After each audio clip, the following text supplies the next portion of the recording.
Si vous voulez soutenir la chaîne et vous faire plaisir en même temps, n'hésitez pas à checker Holy Energy, le plus vieux sponsor de la chaîne. C'est le sponsor qui permet de boire des boissons sans culpabiliser, sans calories et sans sucre. C'est aussi une des meilleures manières pour obtenir de la caféine avec la gamme Energy, parfait pour vos petites sessions gaming, lecture, etc. Même pour faire du fit. Il y a aussi la gamme hydratation Ice Tea et même la gamme Milkshake pour tous les gens qui veulent boire des boissons en se faisant vraiment plaisir. Merci à tous ceux qui passent par mes liens pour soutenir la chaîne, vous la faites perdurer depuis très longtemps. N'oubliez pas le code BrushClub pour moins 10% et le code BrushUp5 pour moins 5 € sur la première commande. Et je vous conseille les starter sets qui sont parfaits pour commencer. Allez, on commence la vidéo. Bienvenue dans l'avant-dernière vidéo que l'on fait sur la série de l'histoire des Space Marines. Il y aura la dernière qui va arriver sur les Space Wolves très prochainement. Évidemment, n'hésitez pas à vous abonner pour ne pas la rater. Il y aura bientôt des t-shirts qui vont sortir pour les 40 000 abonnés pour fêter ça. Oui, il y a un petit peu de retard. On est aux 46 000 abonnés.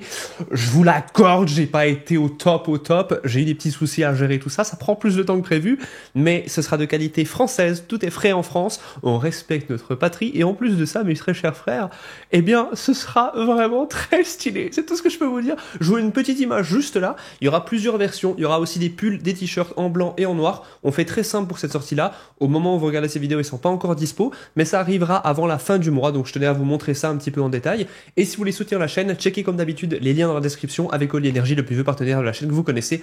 Prenez pour évidemment vous mettre bien et purger l'hérétique et du xéno. C'est parti pour la vidéo.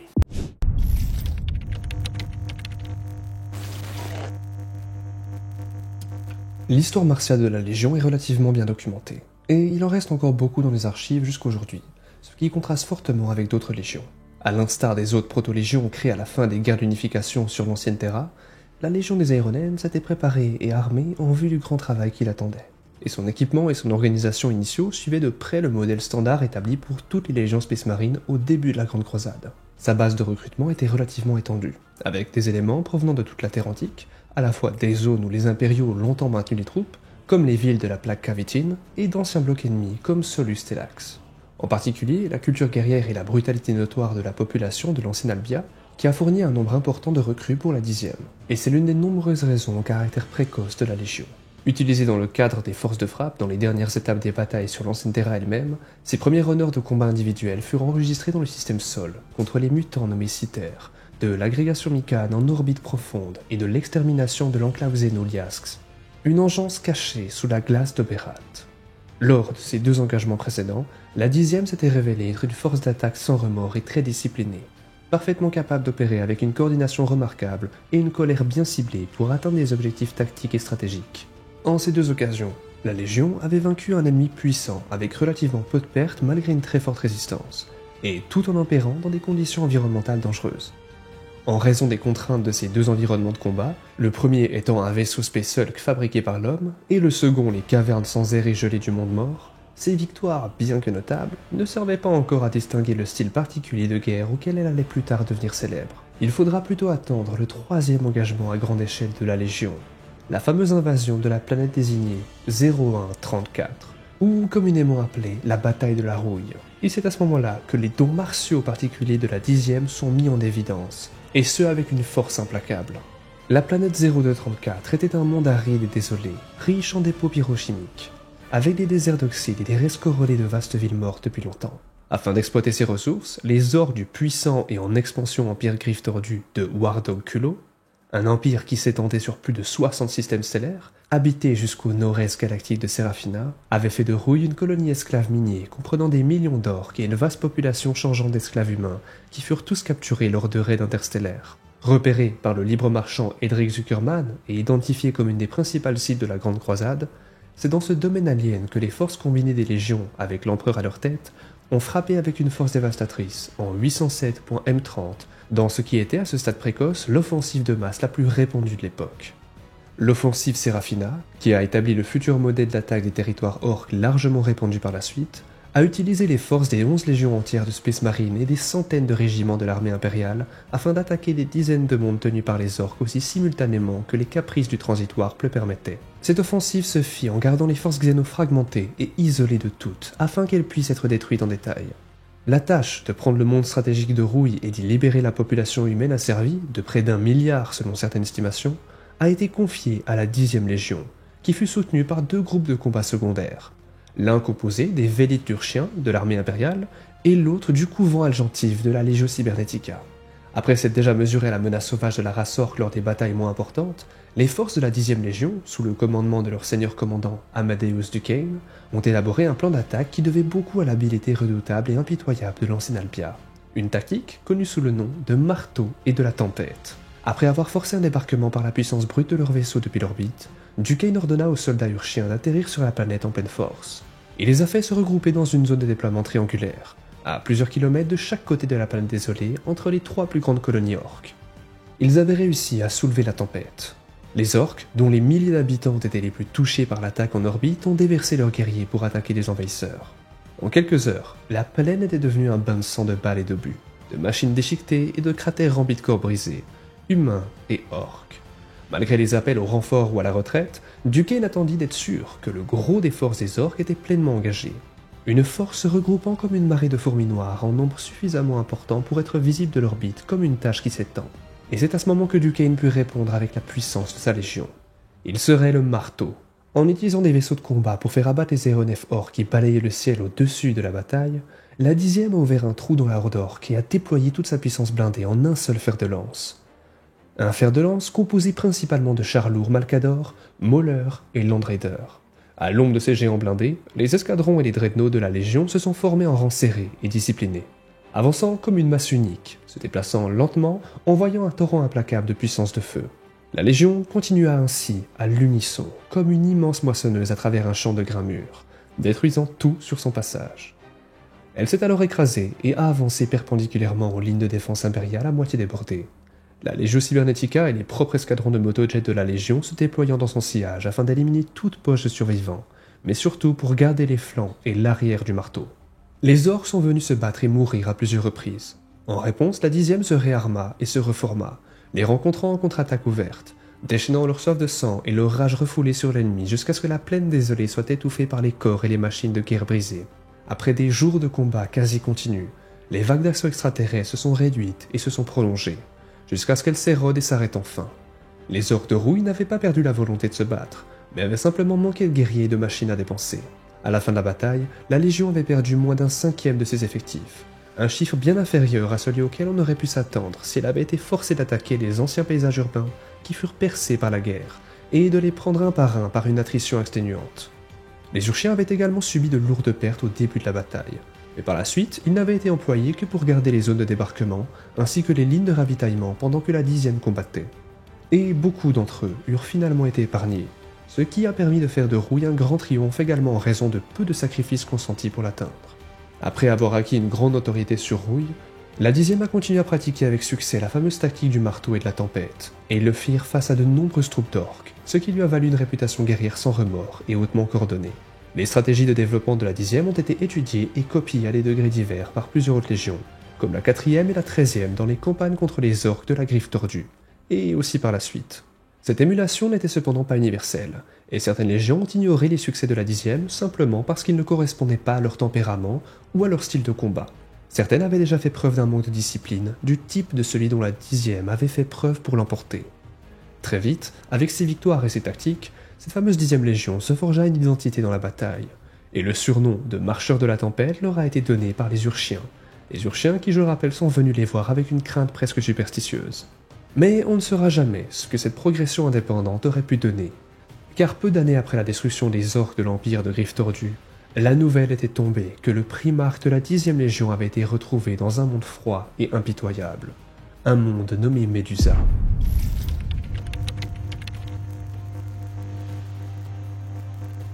Planète froide à peine vivable, plusieurs fois plus grande que Terra et située dans les ténèbres extérieures du Segmentum Obscurus, Médusa est le 4e monde en orbite autour d'une étoile supergéante connue dans les anciennes cartes terriennes sous le nom de Stenenus. À l'époque de la toute-puissance humaine, durant le Moyen-Âge technologique, la tradition du Mechanicum veut que Médusa soit un monde de grande importance, dont les profondeurs sont exploitées par des vastes et infatigables machines à la recherche des rares strates centrales, et dont les richesses sont jalousement protégées des espèces rivales par des gardiens insomniaques. Ainsi, lorsque l'ombre de l'ère des luttes tomba et que tout fut livré aux effusions de sang et à l'anarchie, Médusa, contrairement à tant d'autres domaines perdus, ne fut pas oubliée sur Mars ni sur la vieille Terre, mais resta une légende de gloire et de richesse. Lorsque les flottes expéditionnaires quittèrent le Segmentum Solar, suivant les marées warp jusqu'aux confins de l'inconnu, la célèbre Médusa figurait en bonne place sur les listes objectifs, même si sa position exacte était désormais incertaine. Lorsqu'un coureur du Warp du Mechanicum, plus d'1 an après son départ, et seul dans l'obscurité avant les flottes principales, a quitté l'Empyréen pour se rendre dans le système stellaire de Selenus et redécouvrir Medusa, le spectacle qui s'offrait à lui était à la fois inattendu et désolant.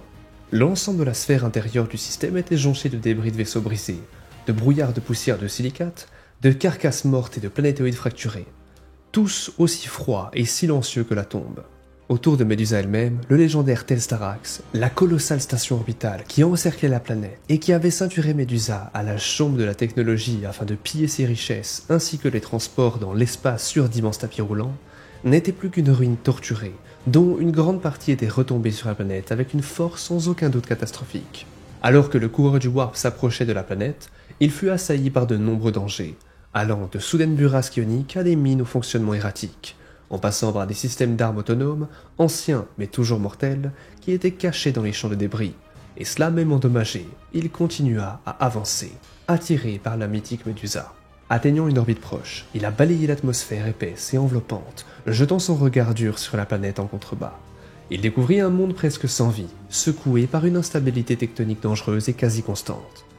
Du haut de son poste d'observation, le coureur Warp pouvait voir les trous de mines creusés dans les profondeurs de la glace et de la toundra. Le sol froid de Medusa était en outre déchiré par d'immenses cicatrices et cratères d'impact, bien qu'il ne pût déterminer s'ils provenaient de débris tombés du ciel ou d'un ancien bombardement orbital.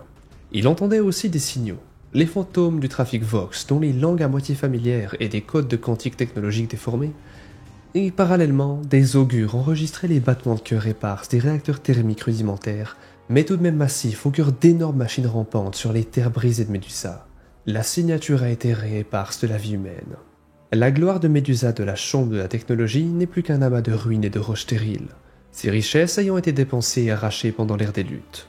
Mais au milieu du vide et du fléau, ses recherches profondes des radiations et des signaux ont permis de trouver quelque chose d'autre. Quelque chose d'unique que tous ses semblables ont été chargés de rechercher. Un trésor inestimable. Il aurait trouvé un Primarque. Les années de formation de Ferrus Manus sur Medusa restent en grande partie inconnues. Non pas tant à cause d'un voile de secret délibéré, mais parce que ce qui a été raconté plus tard par les Médusiens eux-mêmes a été filtré par la mémoire folklorique barbare de leur culture.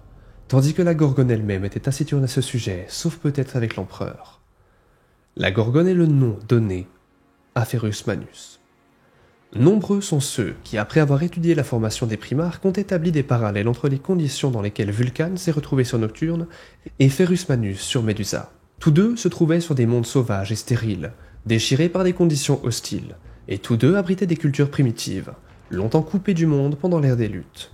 Mais au-delà de ces caractéristiques superficielles, les deux mondes, et en particulier ceux qui les habitaient, n'auraient pas pu être plus différents. Les origines exactes de la présence humaine sur Medusa sont incertaines, et les preuves génétiques révèlent qu'elle est très probablement le résultat de plusieurs groupes de survivants différents. Certains remontant peut-être à la chambre de la technologie, d'autres étant presque certainement les restes échoués d'épaves d'étoiles et de vaisseaux dormants pré-navigators lancés par le Mechanicum au cours de l'ère des luttes pour trouver ce monde légendaire.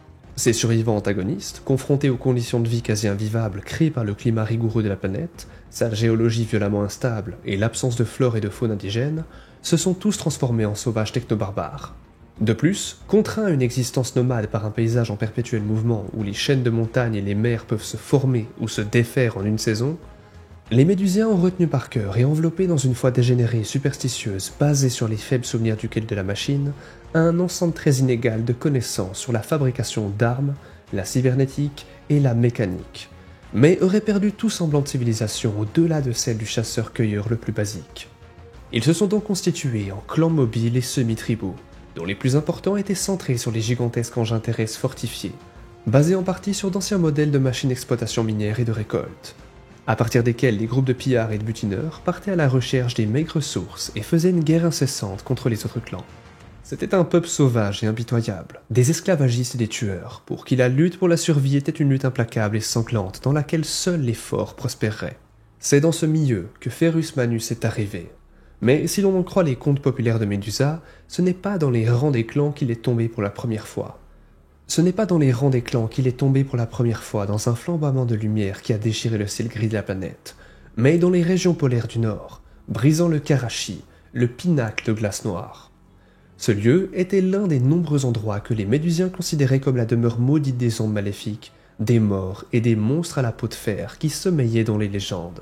C'est ainsi que le Primarque fit son entrée dans l'histoire mythique, et les légendes le décrivaient errant dans les royaumes du Nord, terrassant de gigantesques géants des tempêtes, accomplissant des exploits surhumains de ruse et de force, et tuant des monstres et des créatures machines meurtrières, des vestiges d'âge révolus de guerre et de massacres, et il le fit sous la glace noire de Médusa.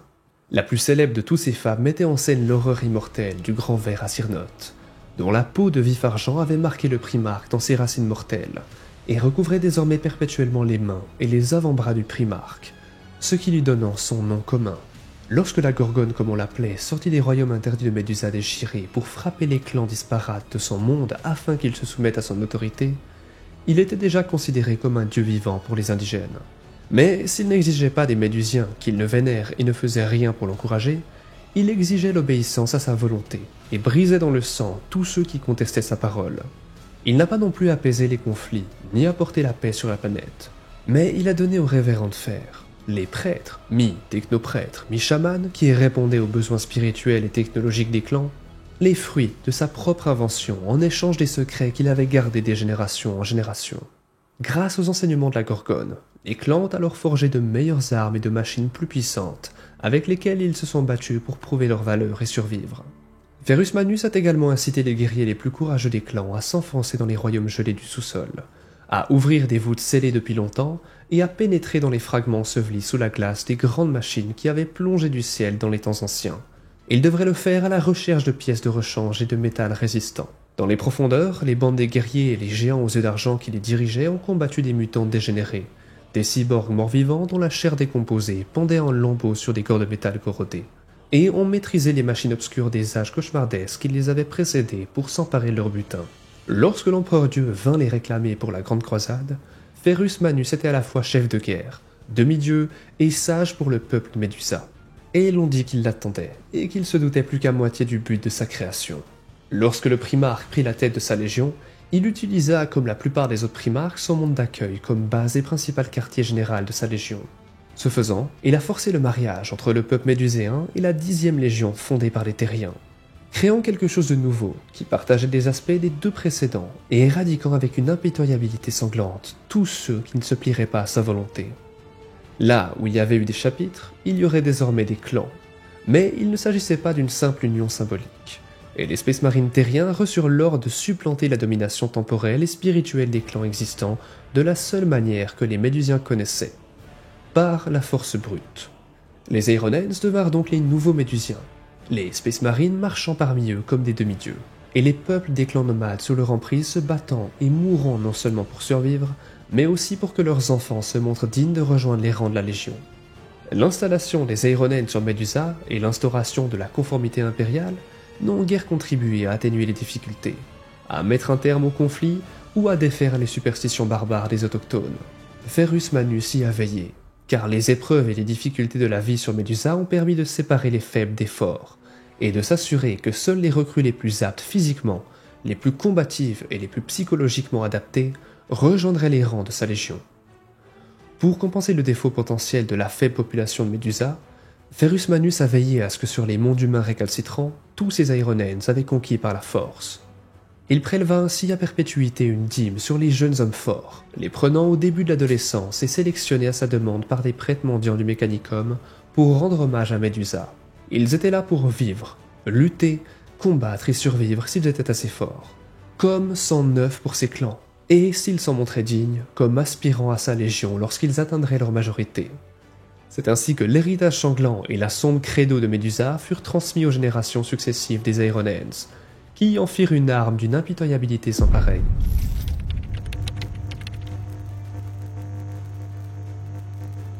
Le primarque des Aeronens, qui avait pris le nom de Ferrus Manus, qui signifie littéralement « main de fer » dans l'ancienne langue, fut l'un des premiers fils perdus de l'empereur à être découvert.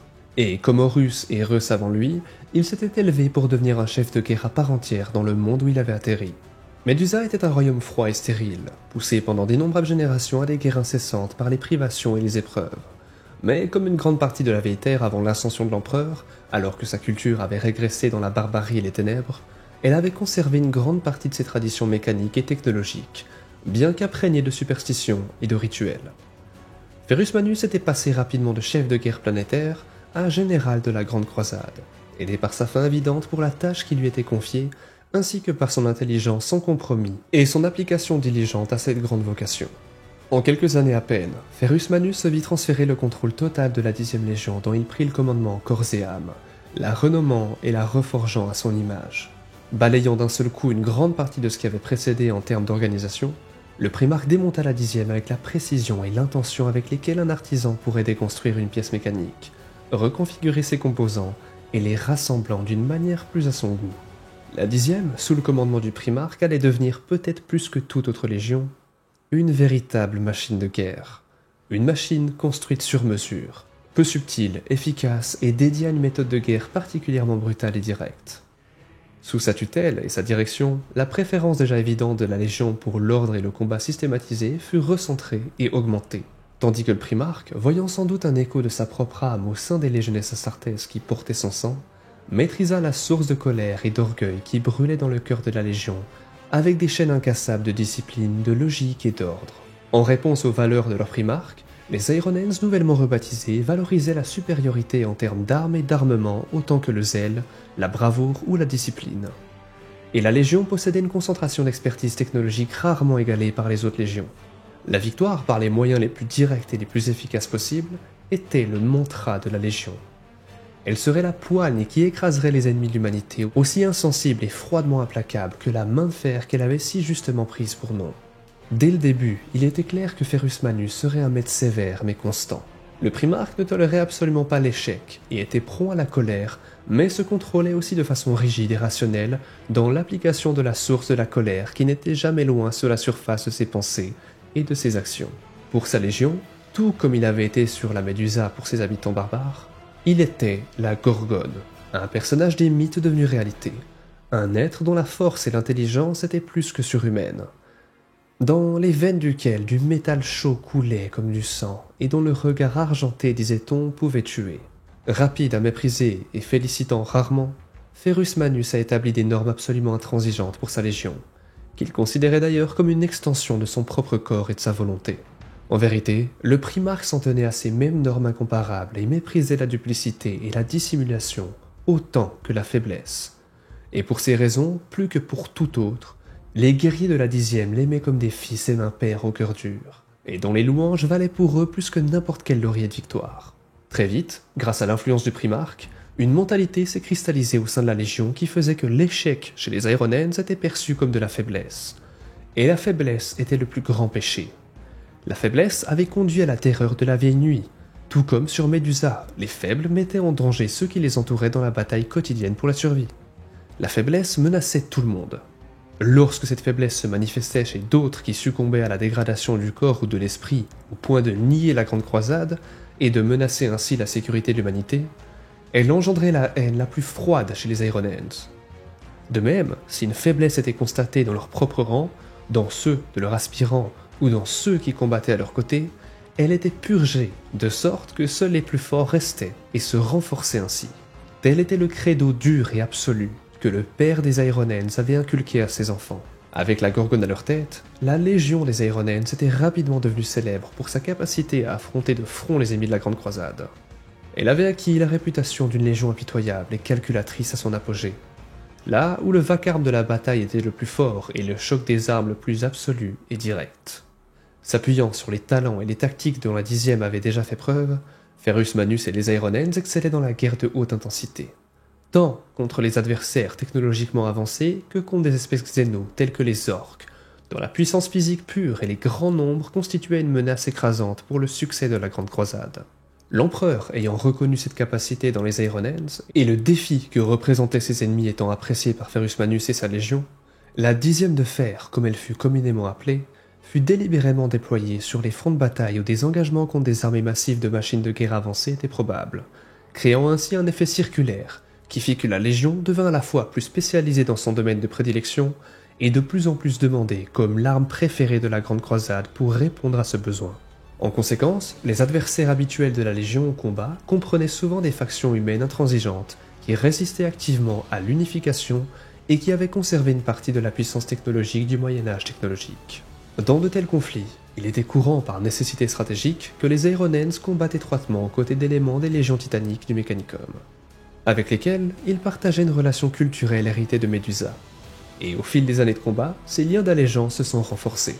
Au cours de ces batailles, la compétence et la renommée en rapide évolution des Aeronens en tant qu'armuriers et artificiers entrèrent également en jeu, ce qui leur permit à la fois d'innover de nouvelles formes d'armement et de défense là où c'était nécessaire, et surtout de contrer rapidement les armes jusqu'alors inconnues utilisées contre eux, en les acquérant aux côtés du Mechanicum pour l'étude et l'utilisation ultérieure de l'Imperium selon les besoins.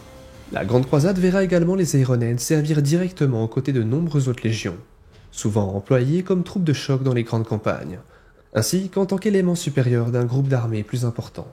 Ferrus Manus assumant à de nombreuses reprises un rôle de commandement général sur le champ de bataille. Les résultats à long terme de ces efforts conjoints seront mitigés pour la Légion, conduisant à des allégeances étroites et durables dans certains cas, comme avec les empereurs Children et leurs primarques, et à un ressentiment et à un mécontentement persistant frôlant les conflits internes dans d'autres, comme avec l'Alpha Légion par exemple.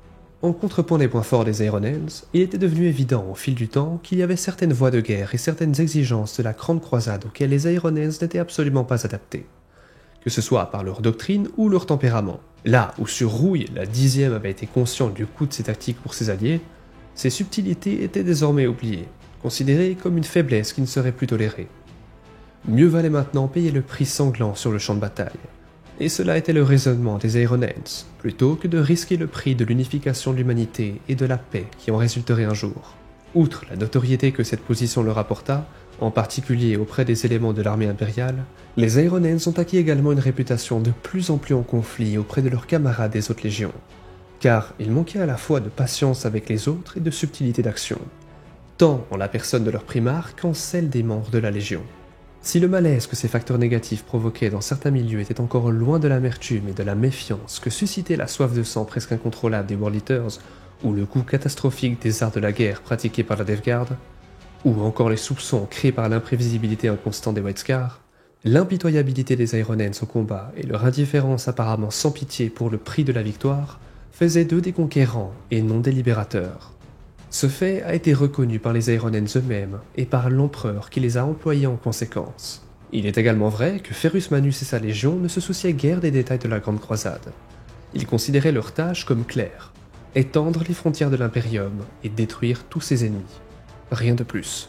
Ils méprisaient la politique de la cour impériale, et voyaient dans la poursuite de la gloire des querelles vides de sens, et laissaient la tâche de gagner le cœur et l'esprit de ceux qu'ils amenaient à la conformité et la reconstruction de ce qu'ils avaient brisé à ceux qui étaient le mieux adaptés à la tâche. Lorsqu'on lui a demandé un jour quel était le rôle de sa légion dans la Grande Croisade, Ferrus Manus a ironiquement déclaré « Faire la guerre et avancer, encore et encore, jusqu'à ce qu'il ne reste aucun être vivant entre nous et notre objectif. Tout le reste n'est que sophisme et mensonge mielleux. » Au fil de la Grande Croisade, la Légion des Aeronens a été en service constant en première ligne de l'expansion, à la fois à la tête de ses propres groupes de combat, de ses équipes de mise en conformité et d'extermination, et a fait partie de plus grandes flottes expéditionnaires, combattant aux côtés d'autres légions si nécessaire. Après plus d'un siècle sous le commandement de son primarque, les victoires des Aeronens n'ont pas pu être comptées facilement. Et en effet, on pense que beaucoup de ces batailles n'ont pas été enregistrées, car la Légion elle-même était devenue de plus en plus insulaire à bien des égards, et peu intéressée à partager les détails de ses opérations indépendantes, sauf de la manière la plus superficielle. Pour l'ensemble de l'Imperium, elle présentait une façade froide et brutale. La Légion comme une machine de guerre calculatrice, fière et puissante qui ne s'abattait pas à traiter de préoccupations mesquines ou d'affaires d'État. La Légion des Aeronens gardait de tels secrets, et elle les gardait très bien.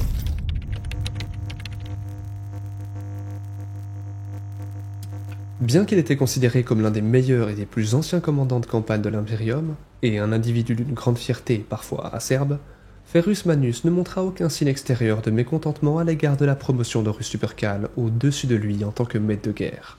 Bien qu'étant l'un des primarques les plus anciens, il aurait pu s'attendre à une telle considération.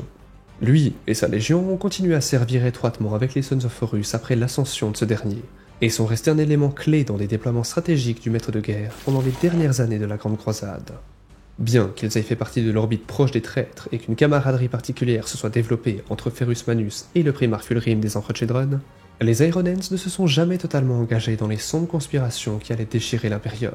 Il est à noter que les traîtres croyaient clairement qu'un tel enchevêtrement était possible, alors qu'ils ne le croyaient pas avec certaines autres légions. La réputation et la nature de la Légion des Aeronens elle-même, ou un autre facteur inconnu peu clair et désormais inconnu, fit qu'Horus pensait que cela lui offrait l'allégeance de la Légion, plutôt que celle envers l'empereur. Il est toutefois salutaire de considérer que si cela avait été le cas, si Ferrus Manus et le pouvoir des Aeronens s'étaient également rangés du côté des traîtres, l'issue de l'histoire aurait pu être bien différente.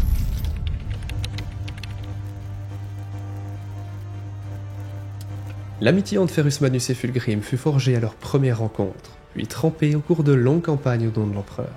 Même à l'époque, avant que la traîtresse destinée de Fulgrim ne fût révélée, ce duo semblait improbable aux yeux de beaucoup.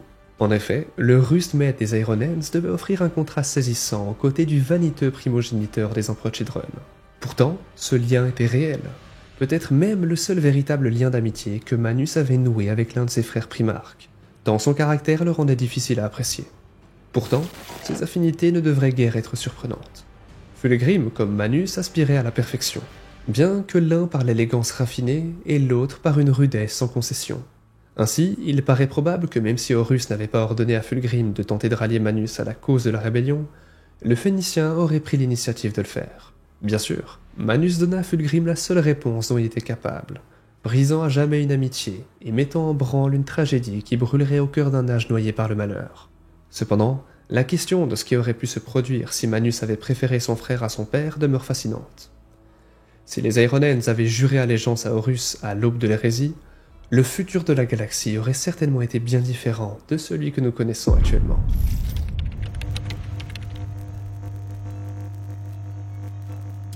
Malgré sa réputation, Manus ne fit montre d'aucun ressentiment lorsque Horus accéda au rang singulier du maître de guerre. Les Aeronens ne furent jamais leurs responsabilités sous les ordres d'Horus, et Manus en personne fut toujours aux côtés de son frère en temps de nécessité. Malgré sa promiscuité avec celui qui deviendrait l'architraître et son amitié avec le damné Fulgrim, Manus s'était affranchi des intrigues et des conspirations caractéristiques des derniers jours de la Grande Croisade. La posture de ce primarque tenait-elle à l'entièreté de son caractère, à sa fidélité pour son père doré, ou alors est-ce que les conspirateurs l'avaient-ils seulement jugé trop franc et inflexible pour l'attirer dans leur concile de traîtres avant que la rébellion ne fût fomentée? Nul ne saura jamais la vérité. Peu importe ce qu'en fut la cause, Ferrus Manus et sa légion allaient payer un prix amer pour leur loyauté.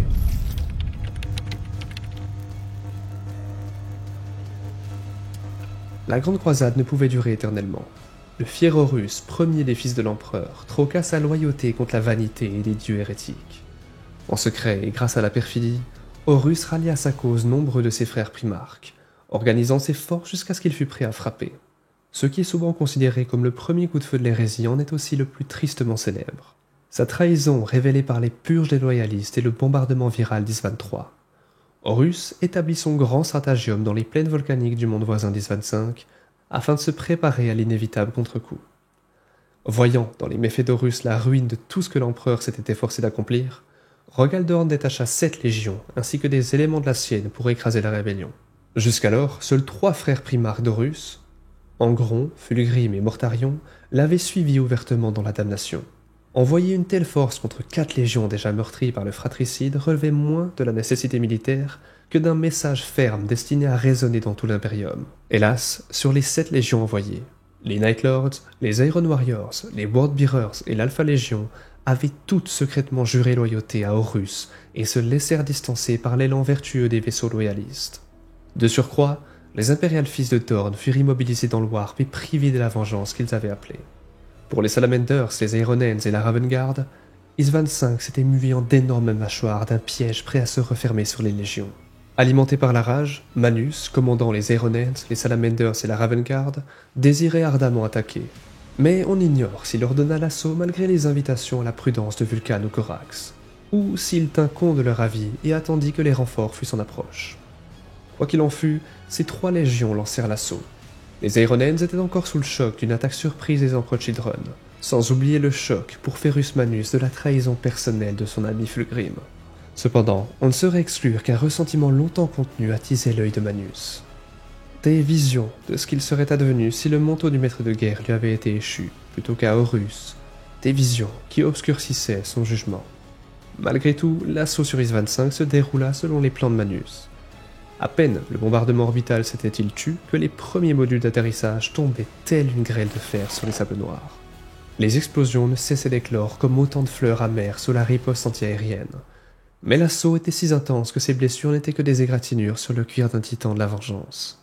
Les préparatifs méticuleux de Manus avaient porté les loyalistes aux portes d'Horus, mais seule la chance et la rage prévaudraient. Alors que les Salamanders et la Ravenguard frappaient en tenaille, Ferrus Manus conduisit un millier Terminator du clan Averni droit vers la gorge d'Horus. Les survivants du largage initial se rallirent à lui, une bande de loyalistes meurtris mais ragaillardis par la vision exaltante du primarque dans toute sa rage débridée. En cette heure, nul ne pouvait résister au courroux de Manus. Ce ne fut que lorsque les emplois de Children déchaînèrent les tirs assourdissants de leurs armes soniques que la progression de Manus chancela.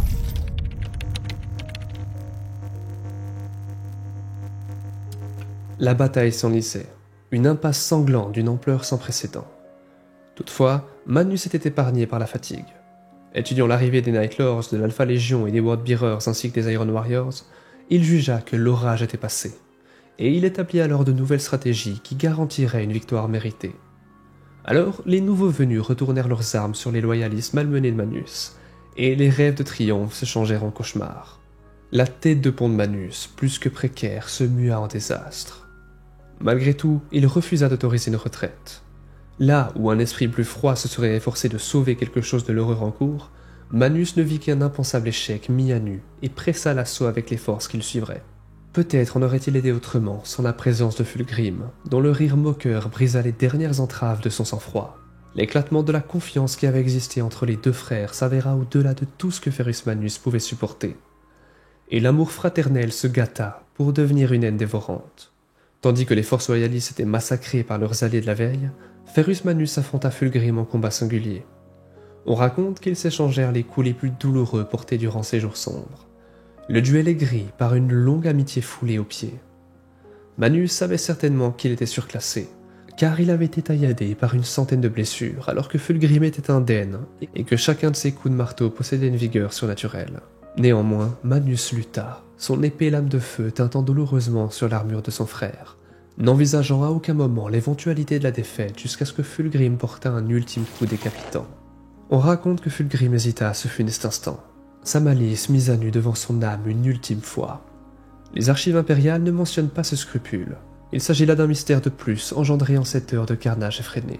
Le destin du corps de Manus est lui aussi sujet à caution, et de nombreux récits contradictoires abondent. Toutefois, les rares certitudes sont suffisamment effroyables. Le massacre du site d'atterrissage fit plus que briser les forces de 3 légions loyalistes. Il traça dans le sang les premières lignes du massacre inconcevable qui s'ensuivit. Usés par les embuscades spatiales des empereurs de Children et les esprits brisés par la chute de leur primarque, les Aéronèses ne combattraient plus jamais en tant que légion. Éparpillés en nombreuses cellules, ils s'efforcèrent alors d'infliger des dégâts considérables lors d'une longue campagne de guérilla.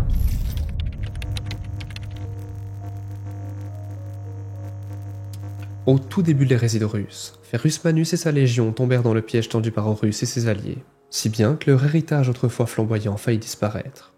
La mort de Ferrus porta un coup effroyable à la psyché de la Légion, car elle croyait aveuglement à son invincibilité. Une terrible psychose s'empara des Aéronènes, car si la chair de leur primarque avait causé sa perte, ses fils subiraient sûrement le même sort.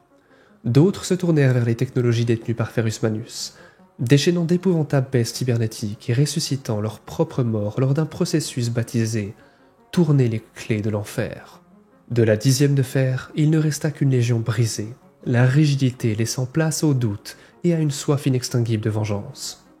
La décoration, connue sous le nom de l'œil de la vigilance chez les Aéronènes, désignait ceux qui avaient combattu aux côtés du maître de guerre et gagné la confiance de ce grand général. Nombre de ces guerriers prêtèrent un nouveau serment à Horus et rejoignirent avec empressement les rangs de l'hoste sombre du maître de guerre, voyant en lui un nouveau maître plus digne d'eux. La perte de leur primarque fut un coup dur. Mais le massacre du site d'atterrissage n'était pas le dernier rôle que les Aéronènes allaient jouer dans les résidus russes. Une grande partie de la Légion ne s'était pas encore déployée à la surface Is-25, et une partie de sa flotte put sauver les survivants des légions d'Aéronènes, Salamanders et Ravenguard, et cela avant de se disperser dans les secteurs environnants. Ces restes seront connus sous le nom des Légions éclatées, et mèneront des opérations de harcèlement et porteront des coups chirurgicaux contre les hordes de traîtres tout au long de la Grande Guerre civile. La 10e de fer s'est révélée plein de ressources et tenace et a été reconstituée sous la direction de Shadrach Meduson et d'Otek Mort. Nourris d'une vengeance amère, ils continuèrent à traquer les traits dans toute la galaxie, perturbant les flottes de ravitaillement et frappant au cœur des légions traîtresses sur des mondes comme Bod, où ils entravèrent considérablement le recrutement des World Eaters, Dwell, où ils blessèrent gravement le primarque Mortarion, et sur Colchis, où leurs incursions répétées, montées depuis Medusa elle-même, paralysèrent les efforts de guerre des Worldbearers. En réponse, le maître de guerre envoya ses meilleurs chasseurs pour débusquer les fils de Ferrus Manus et leurs alliés dans les étoiles, et des dizaines de conflits de guérilla et d'engagements de flotte s'ensuivaient. Les efforts des Aeronens étaient incessants, et bien qu'ils fussent peu nombreux, leur impact sur les résidus russes était incommensurable.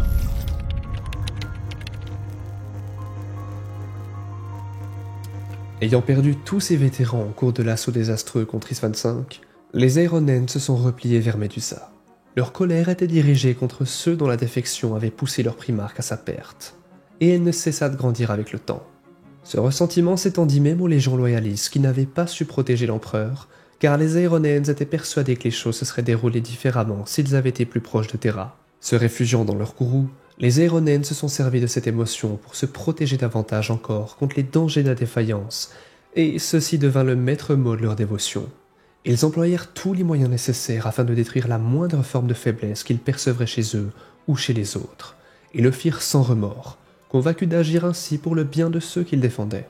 Seule une humanité forte et soudée pourra survivre, et c'est pourquoi, dans l'attente illusoire du retour de Ferrus Manus, les Aeronens se sont renforcés et se sont préparés en cherchant à éradiquer tous ceux qui pourraient à nouveau menacer l'unification finale. Des rumeurs ont circulé, affirmant que les Aeronens ont remplacé leurs guerriers tombés en les enfermant dans des armures de création purement mécaniques, mais celles-ci ne furent jamais confirmées. La structure organisationnelle des Aeronens changea elle aussi après le retour sur Medusa. En l'absence de Ferrus Manus, il fut décidé qu'aucun individu ne recevrait le commandement permanent du chapitre. Au lieu de cela, fut institué le Conseil de Fer, un aréopage constitué de capitaines et de plus illustres guerriers de la Légion. Ceux qui allaient y siéger reçurent le titre de Révérend de Fer. Cet organe a présidé à la destinée des Aeronens jusqu'à présent. Une fois la tourmente de la Résidorus apaisée et le Codex Astartes dévoilé, le Conseil de Fer statua que l'adoption des préceptes de Robot et Guilliman était la seule voie logique. Si certains désapprouvaient la division de la Légion en chapitres, les Aeronens refusèrent de montrer la moindre faiblesse, et malgré leur effectif réduit, ils réussirent à fonder 2 chapitres successeurs. Au cours des siècles suivant la seconde fondation, les Aeronens abattirent quiconque s'opposait à eux, détruisant méthodiquement les armées ennemies et les empires xénos. Or, les siècles devenant des millénaires, le chapitre devint de plus en plus reclus et hostile aux ingérences, à l'exception notable de l'Adeptus Mechanicus. Inévitablement, l'adoration flagrante que les Aeronens vouaient à la machine les rapprocha de l'Adeptus Mechanicus, une association condamnée par les autres chapitres. Les Aeronens envoient traditionnellement de nombreux frères de bataille sur Mars, là où ils sont initiés au mystère du culte de la machine à un degré bien supérieur à celui des Techmarines des autres chapitres. À leur tour, sur Medusa, les Aeronens montrent à leurs Techmarines un respect qui confine aux mystiques. Au fil des siècles, de nombreux Techmarines ont été admis dans les rangs des Révérends de Fer, et leur influence est grande, aussi bien au sein du Conseil que sur le champ de bataille.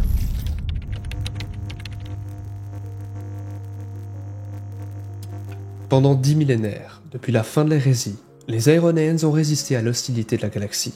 Cependant, les longues années sanglantes ont fait des ravages. Dans une guerre où le prix de l'échec était l'anéantissement racial, la logique a prouvé qu'aucune mesure ne pouvait être considérée comme trop extrême. La victoire à tout prix avait son propre prix, un prix qui pourrait s'avérer insupportable. Au lendemain de l'hérésie d'Horus, l'Imperium n'était plus qu'une chose lugubre et brisée. La beauté et la grandeur du palais impérial avaient été réduites en cendres par les feux de la trahison, et des pans entiers du royaume de l'empereur, qui s'étendait à travers les étoiles, avaient subi le même sort. Le maître de l'humanité n'était plus qu'une enveloppe brisée, et son rêve d'unité à jamais effacé. Malgré tout, l'Imperium conservait suffisamment de puissance pour exercer une vengeance sanglante sur de nombreux ennemis. Il ne pouvait y avoir de pardon pour les crimes des traîtres. Ceux qui gouvernaient désormais au nom de l'empereur n'avaient ni la capacité, ni le désir d'empêcher une guerre de réciprocité. C'est ainsi que commença la période connue dans l'histoire de l'Imperium sous le nom de la Purge. Ce fut une période de violence monumentale, de confusion et d'obscurité. Bien que l'Inquisition nouvellement fondée se soit battue pour éradiquer la corruption et exposer les malfaiteurs à la lumière froide de la justice impériale, la vaste étendue de la galaxie et ses zones d'ombre ont joué en sa défaveur. Avec de nouvelles trahisons et des appels à la vengeance émergeant chaque jour, un grand nombre d'actes sanglants sont restés invisibles. Les légions Space Marine ravagées ne faisaient pas exception à la règle. Nombre d'entre elles s'efforçant de dissimuler leurs propres méfaits ou de soutirer leur part de chair à ceux qui leur avaient fait du tort. Les Dark Angels, les Space Wolves et même les Ultramarines suivaient tous leur propre agenda lorsque les guerres de la Purge s'intensifiaient. Les Ironens ne faisaient pas exception à la règle. Au début du 31e millénaire, le Conseil de Fer s'était imposé comme l'organe dirigeant des Ironens. Il leur incombait désormais de diriger le destin de leurs frères et de réfléchir à l'objectif et aux responsabilités de leur légion. Alors que de nombreuses factions impériales réclamaient du sang et se précipitaient pour déverser leur fureur sur ceux qui les avaient trahis, les Ironens rassemblèrent leurs forces sur Medusa et convoquèrent l'ensemble du Conseil de Fer lors d'un conclave qui serait connu à jamais sous le nom de Trempe. Il allait sans dire que la vengeance serait leur première et plus grande motivation, car leur légion avait souffert plus que tout autre pendant le bain de sang de l'hérésie. Cependant, il ne fallait pas laisser la colère dominer, car en suivant une telle voie, les erreurs du Primarque seraient répétées. Au lieu de cela, les Ironens devraient calculer la ligne de conduite la plus logique et la plus mesurée, et la suivre sans remords ni division. Le débat dura longtemps, les jours se transformant en semaines, alors que toutes les théories, doctrines et philosophies possibles étaient discutées et disséquées jusqu'à l'obsession. De temps à autre, des explosions de frustration ou de récrimination colériques ponctuaient la discussion, chacune étant accueillie par une désapprobation universelle et une répression rapide. La colère du primarque des Ironens coulait dans le sang des Space Marines. Mais bien que les propres émotions du primarque aient pu lui échapper à la fin, les Ironens ne pouvaient pas se permettre de laisser la même chose leur arriver. Finalement, alors que le 86e cycle de jour de Médusa touchait à sa fin, les décisions du Conseil de Fer furent annoncées et entrèrent immédiatement en vigueur. Les révérends de Fer du Conseil avaient déterminé que c'était la race humaine elle-même qui était responsable de l'hérésie. La rébellion du maître de guerre n'avait pris de l'ampleur que parce que les légions de Space Marine, les primarques, voire l'empereur lui-même étaient incapables d'éliminer l'incohérence humaine dans leurs décisions. La jalousie, l'avarice, la peur étaient toutes des plaies suppurantes de l'âme humaine qui devaient être nettoyées dans les feux de la guerre. La confiance avait également joué un rôle, car c'était la confiance des primarques les uns envers les autres qui avait laissé l'Imperium ouvert aux abus dont il avait souffert. Les coupables d'une telle faiblesse, les traîtres et les renégats qui avaient sombré dans la rébellion, ne pouvaient être autorisés à propager leur corruption à d'autres. L'humanité doit être purgée de ses défauts dans une guerre sans fin, de peur que cette même faiblesse ne soit autorisée à prendre racine une fois de plus. C'est ainsi que les Ironens déterminent leur mission. Une mission qui exige le paiement des torts qui leur ont été causés, mais avec une impitoyabilité mesurée. Dans chacune de leurs pensées et de leurs actions, ils cherchaient la faiblesse et la détruisaient, la remplaçant par la force d'âme machinale qu'ils vénéraient tant. Les compagnies claniques ont embarqué cette nuit-là, transformées en force de frappe imparable et réparties contre les ennemis les plus appropriés. Tous déterminés par la logique pure. Ce fut le début d'une campagne sanglante qui verrait les Ironens mis à l'épreuve jusqu'aux limites de leur endurance. À l'insu de l'Imperium, la Trempe a également accueilli plusieurs envoyés d'Adeptus Mechanicus. Leur primarque ayant disparu, les révérends de Fer cherchaient de nouvelles forces à ajouter aux leurs.